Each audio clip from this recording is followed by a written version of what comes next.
Hai, udah lama nggak upload video.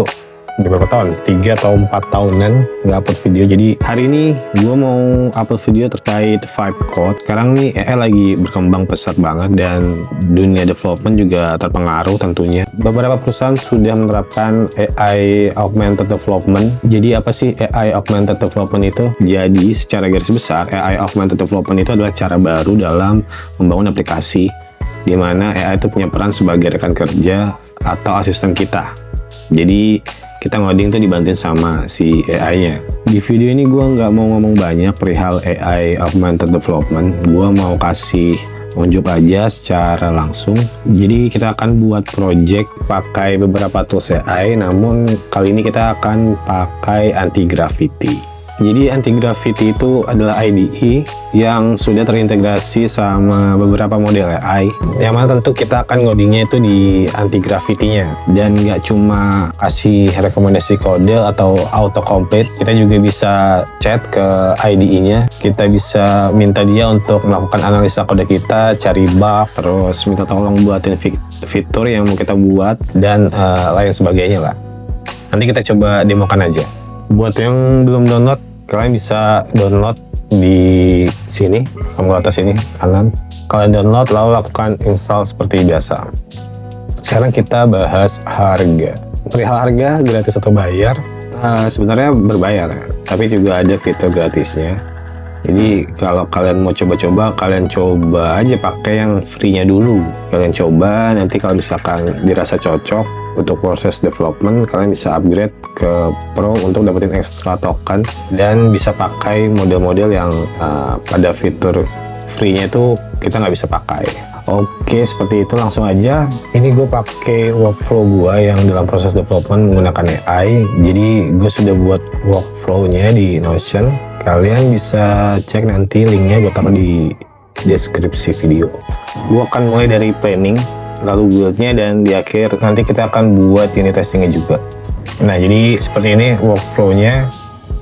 Terus kalau kita scroll ke bawah, nah ini ada start project, tuh nginit project, buat projectnya dan buat unit testingnya juga. Untuk planning kita awali dengan membuat PRD. Jadi sebelum kita mulai buat projectnya, ada baiknya kita melakukan planning dan analisa seperti apa project yang mau kita buat. Nah, seperti ini. Ini ada template PRD-nya. Untuk buat PRD ini gue pakai template yang udah gue susun dan menurut gue ini template PRD yang cocok buat gue. Jadi kalian bisa pakai sebenarnya atau bisa susun sendiri PRD yang cocok untuk kebutuhan kalian. Oke, setelah kita buka anti-gravity-nya, seperti biasa, seperti banyaknya IDE, di sebelah kiri ini adalah file atau folder kita, lalu sebelah kanan ada chatnya, dan kita naruh prompt-nya tuh di sini. Langsung aja kita new file, lalu kita akan buat file baru, template prd.md, lalu kita pastekan template PRD yang sudah ada di workflow yang gue kasih tadi di sini. Kita taruh di sini. Lalu selanjutnya kita akan mulai prompt untuk membuat PRD berdasarkan template PRD yang kita buat. Nah, ini ada dua, ada prompt singkat sama prompt detail. Terserah kalian mau pakai yang mana. Kalian coba baca dulu, kalian pelajari, kalian lebih prefer yang detail atau yang singkat. Di video ini kita akan pakai yang prompt detail ini. Ini kita copy aja. Lalu kita ke Open Agent Manager yang di atas ini, sebelah sini. Kita klik. Pastikan untuk Start New Conversation In-nya itu ini di project kit yang sudah kita bikin, project yang mau kita buat. Nah, di sini ada model-modelnya. Mau pakai model apa? Ada Gemini, ada Sonnet, sama ada Opus. Ini juga ada GPT juga. Kita coba pakai yang Opus. Untuk ini kita pilih yang planning, lalu kita pastekan di sini. Oke, langsung tunggu saja, ini dia lagi proses menganalisa apa yang kita mau. Oke, setelah menunggu beberapa saat, ini sudah selesai. kita sudah selesai membuat PRD-nya. Bisa dilihat di sini juga dia ngasih feedback apa aja yang sudah dibuat. Seperti ini feedbacknya. Ada summary-nya, user story, technical spec, contoh kode, UI UX, data models, roadmap, dan verification plan. Sekarang kita buka file prd.md-nya. Ini jangan lupa kita checklist, dan seperti ini PRD yang sudah dibuat. Jadi dia ngasih problem statement juga secara lengkap. Ada proposed solution-nya, success kriterianya, terus juga ada user experience-nya juga. Lalu dia ngasih user persona dan acceptance kriterianya juga. Lengkap sih ini. Mulai dari out, dashboard, buku tamu, logbook, dan juga catatan kalendernya. Dia juga ngasih technical specification seperti ini. Ini ada arsitekturnya juga. Alur data juga dibuat, lengkap sih. Ini udah oke lah menurut gua. Selanjutnya kita mulai untuk create project. Kita implement project yang mau kita buat sesuai dengan PRD yang sudah kita bikin tadi. Simple aja sih promnya seperti ini, dan kita copy aja ini promnya. Ini kita ubah ke face aja, jadi langsung implement. Karena semua sudah tercatat lengkap di PRD-nya, tinggal kita pastekan di sini. Dan kita tunggu sampai dia selesai.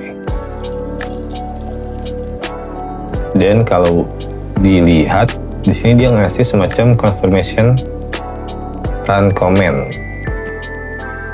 Kita bisa reject kalau tidak sesuai dengan apa yang kita mau, ataupun bisa kita langsung run atau accept aja.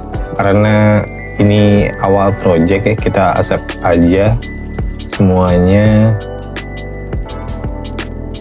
Tapi kalau bug fixing kita harus cek lagi, benar nggak changesnya sudah sesuai dengan logic kita atau belum. Kalau bug fixing sih wajib ya kita cek dan review dulu, jadi jangan asal accept aja gitu. Takutnya dia ngerubah hal-hal yang tidak mau kita ubah dan malah berimpact ke fitur atau function lainnya. Oke, udah selesai, dan di anti gravity itu dia ngasih semacam summary atau walkthrough apa aja yang sudah berhasil dia implement. Ini ada bug sepertinya, minor aja sih, ini nanti bisa kita fixing. Dan ini kita bisa next buat lihat hasil screenshotannya. Kalau kita lihat di sini dia sudah membuat sesuai dengan apa yang kita mau.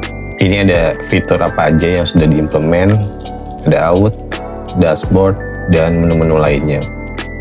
Arsitektur foldernya juga dibuatin sesuai dengan apa yang kita mau. Kita coba cek di sini dan ya, oke sih udah sesuai. Lalu ini ada text tagnya juga. Dan dia juga ngasih akun demonya buat kita coba login nantinya. Karena di sini kita sudah langsung running projectnya, jadi langsung aja kita buka localhost kita. Seperti ini tampilan login page-nya. Nanti kita perbaiki sedikit karena bentuknya aneh gini ya. Aman, itulah cepet aja sih. Nah, kita bisa screenshot page ini yang mau kita fixing.